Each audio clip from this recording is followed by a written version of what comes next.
Welcome to Reality Pedagogy. We are Destiny Baldonado, Anna Hantak, Megan Mastro-Francesco, and Amanda Vitry. The purpose of reality pedagogy is to improve classroom engagement and rigor through building teacher-student relationships and making collective decisions about the classroom. This empowers and engages students while helping teachers become more effective in their instruction. Christopher Emden introduces the concept of reality pedagogy through strategies that have been shown to improve student engagement and teacher effectiveness. He refers to these strategies as the 7 C's. In his article comparing teachers to black barbers, Emden says the best classroom teachers develop ways to make the classroom feel like a family that has its own distinct rules, ways of speaking, and power dynamics. Once student voice is prominent in the classroom and a classroom family structure has been established, issues that traditionally plague urban classrooms, like poor management and low participation, are quickly addressed or even self-corrected. This is the essence of reality pedagogy. The majority of the research comes from Christopher Emden. He coined the term reality pedagogy in the 7 C's because of a need for reforms in the school system, especially white teachers working in urban schools. He talks about how white teachers enter the schools with a savior complex and see themselves as the heroes for their students. What they don't realize is that many teachers who have this mindset leave the profession in less than 3 years and take on careers that could affect the students negatively. Finally, he speaks about how students are having to repress their cultural instincts to become a good student. These factors led to reality pedagogy. Reality pedagogy builds upon culturally relevant and critical pedagogy by providing teachers tangible tools to be transformative. Reality pedagogy focuses on the cultural understandings of students within a particular social space. It also focuses on understanding students' communities and using those communities to improve classroom instruction. It is important for teachers to understand student cultural backgrounds so they can create authentic learning experiences.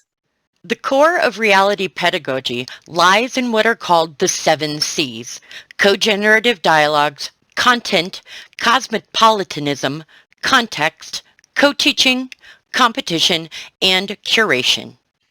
The first of the 7 C's is cogenerative dialogue, also known as cogens, which are similar to ciphers that happen in the hip-hop community. Cogens occur with the goal of creating collective decisions about the rules, roles, and responsibility that govern students' life and provide discussions that may hinder classroom engagement.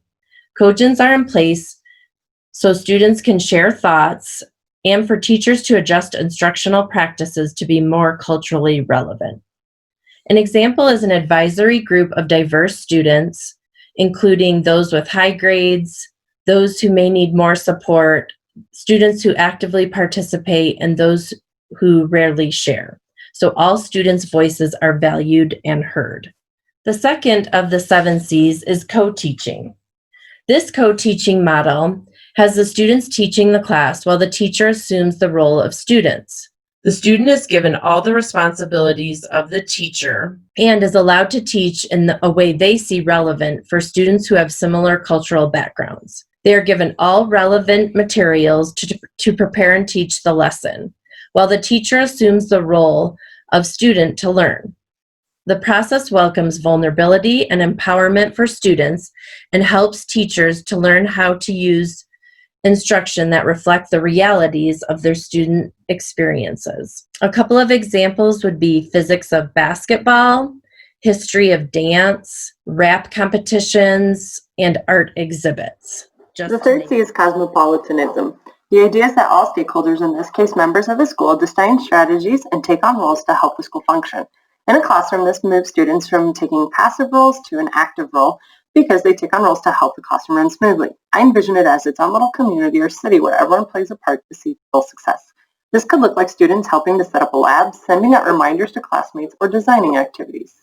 Context takes the teacher out of the classroom and immerses them in the culture of students' communities. This relates closely to our photo story assignment, which is highly based on Mapping Literacy, Mapping Lives by Ordonez, Jassis, and Jassis. Now that we have all mapped out our students' communities, we can begin incorporating what we discovered into our instruction.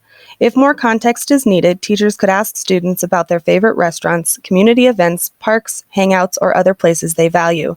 By studying the community, being present within it, and incorporating it into the classroom, teachers demonstrate the value they see in students and their communities. Content focuses on the subject matter and a certain vulnerability from the teacher. Here the teacher adapts the role as a novice learner and is not the expert. Instead, they model questions and show what it looks like to grapple with a subject, and seeks advice from the students. This is especially beneficial to struggling students and with engaging in the learning process with them. Competition, normally something that creates a sense of inequity, can be very positive. Happening only in teams, students can highlight non-traditional talents and skills while learning to collaborate and engage in new, meaningful ways. School-wide rap battles about science, dance-offs about literature, and art shows about math are a few examples. Best of all, this method embraces students' creativity and culture. Curation combines the collaboration of co-gen dialogues with classroom instruction videos. This process allows teachers and students to notice and wonder about classroom methods as they discuss ideas together. As trust is built and student voices make a difference, the sense of community and engagement increase. When implementing reality pedagogy in a high school math classroom, cogens and cosmopolitanism are two of the methods that can be used. Students who have experienced varied levels of success meet to discuss struggles and accomplishments and how they want or need to learn. They can take on the job of developing the roles that students can play in making the classroom their own community. Roles that students might develop could include peer tutors that feel strong in particular topics, study group leads that plan study sessions, student liaisons who advocate for specific needs, and supply managers who obtain graph paper or calculators for the class. For our history course, we chose to pretend that the students are in the civil rights movement. We are looking at how to move this from a lecture style to making students active learners in a multicultural classroom. Two of the C's chosen for this class are content and co-teaching. An application for content would be presenting the basics of the civil rights movement, but telling the students that the teacher doesn't know how it affects them. This gives them a chance to learn and have the tough conversations together.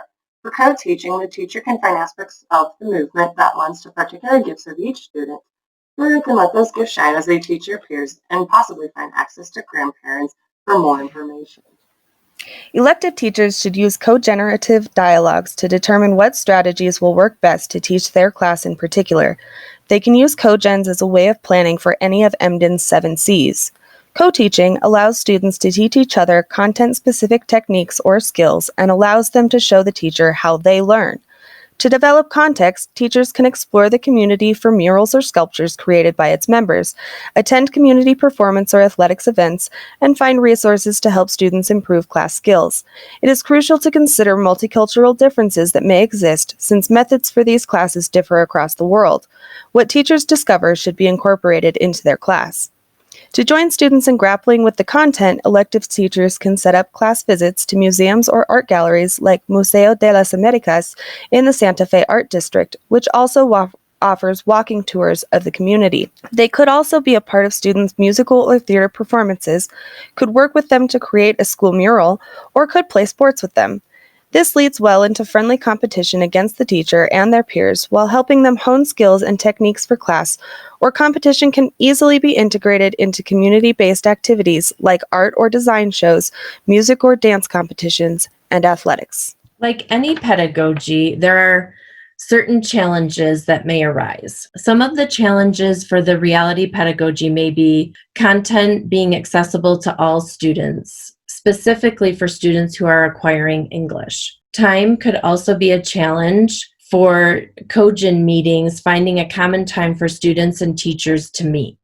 Also, buy-in from administration and other teachers, especially if you have a co-teaching model. At first, students could be reluctant to participate, so there may be a lack of trust in order to feel part of the process at first. And due to our current situation, the COVID-19 pandemic could also affect it with remote learning and lack of access to community resources. Reality pedagogy is an equity-based model of educating students. It creates opportunities for students to be leaders and be part of a school culture of their own making. It also provides the same opportunities for educators who use this model, ultimately resulting in better teacher and student outcomes for current and future endeavors.